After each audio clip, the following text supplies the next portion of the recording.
summer at Zion's National Park, a dog died due to exposure from toxins from a harmful algal bloom, or HAB. Now, this isn't an isolated incident. HABs are becoming increasingly prevalent around the world, affecting economies, ecologies, and worst of all, the health of both humans and animals. HABs occur when either algae or bacteria overgrow to an extent where they harm the environment around it, and in many cases produce toxins that can be harmful to humans. Most of these toxic HABs aren't actually from algae, but from cyanobacteria, photosynthesizing bacteria that usually happen in freshwater places. The most common of these freshwater bacteria is Microcystis. Now, Microcystis has evolved several competitive advantages which allow it to perpetuate, forming these large-scale blooms. There are very few treatments for HABs, and most remedies for the solution occur before the HABs have formed, which means it's hard to treat HABs once they've already become a harmful algal bloom. However, if we were able to remove some of the competitive advantages from the Microcystis, we would be able to treat the HAB once it has already formed. So, one of the key competitive advantages of Microcystis is the formation of biofilms.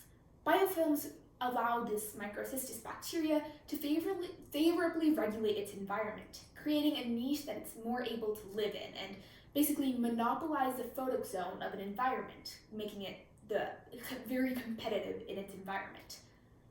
Microcystis regulates this biofilm formation through a form of intercellular communication called quorum sensing.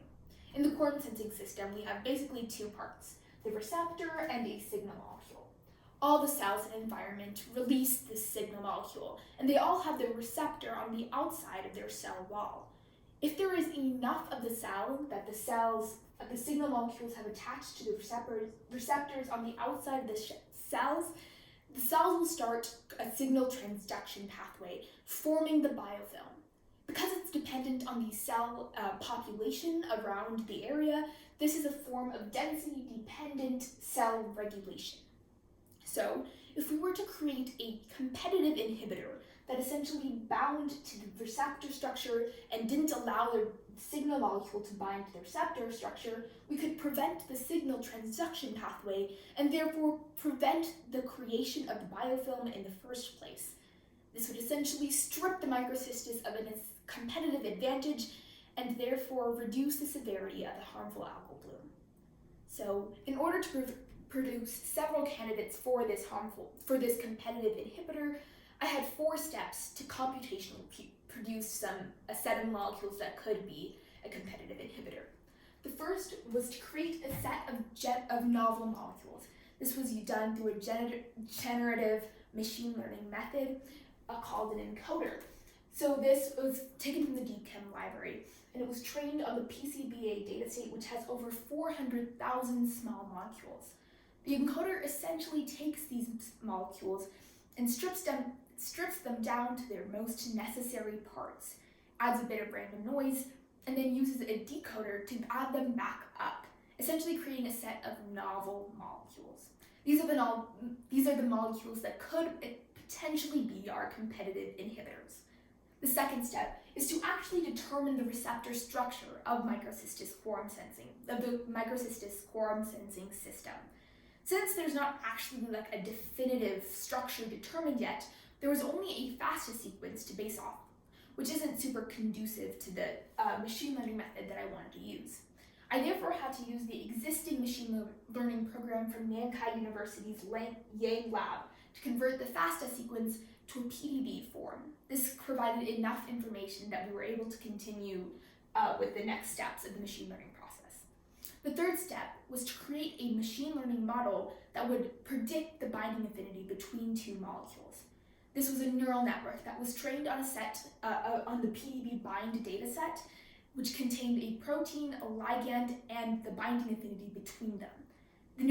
After being trained on this dataset, the neural network was essentially able to with an input of a protein and a ligand, give an output of a binding affinity. The final step was to put this all together in order to predict the binding affinity between these novel molecules and this receptor structure that we had generated. This essentially let us predict the binding affinity between these two, or how likely they were to bind with each other.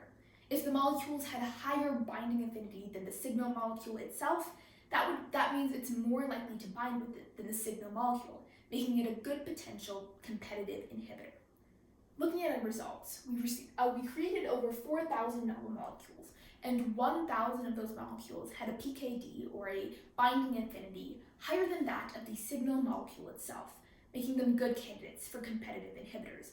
Here I've graphed the top 10 ligands that we produced and their binding affinities compared to that of the signal molecule itself. As you can see, it's kind of promising, especially in one specific detail. If we look at the diagrams of the produced ligands themselves, we see they actually kind of mirror that of the signal molecule. Since we didn't give this machine learning algorithm any information about the signal molecule itself, and many times competitive inhibitors look a lot like the signal molecule, it's promising to see that these ligands mirror the signal molecule itself. However, this system isn't without its drawbacks. A Pearson R-squared score is essentially the measure of a machine learning model's accuracy. A lot of the times, machine learning models overfit, essentially adhering too closely to the training dataset without leaving enough room for generalization for the overall dataset or the testing dataset. We see this happen a little bit here, as the training dataset had an R-squared score of 0.96, while the input or the experimental dataset had an R-squared score of 0.241, which means a little bit more work is needed on this machine learning model in order to prevent overfitting. However, this work gives us a very good baseline in order for further research to be conducted. There are several steps of further research that I'd like to continue in order to produce actual competitive inhibitors for use in HAB control. First of all, I'd like to narrow down the number of potential molecules through two steps. First of all, determining which molecules are able to bind other cellular pathways in the system would allow us to determine which ones wouldn't bind to other things. Essentially, we don't want the molecule to interfere with anything else going in the cell, so we want to eliminate anything that binds to any other receptors in the cell. A second thing to narrow down the number of molecules that we could produce is determine which molecules are thermodynamically favorable, or in layman's terms, to actually able to exist in real life. This machine learning model actually can't predict which molecules are able to be created or exist in real life, which means that further research is needed in order to determine which ones are feasible as actual molecules. Beyond this, I'd like to use a wet lab to actually determine which of these molecules prevents biofilm formation, as computationally we are able to see some things but not everything, and using a wet lab would be a great way to actually determine the effectiveness of these molecules. And the final step in this process would be to ensure that there's no additional ecological harm or environmental harm from the use of these competitive inhibitors. It wouldn't make a ton of sense that we create another ecological problem in the hopes of preventing one. So this is my proposal, essentially, for creating competitive inhibitors for HAB control. Thank you.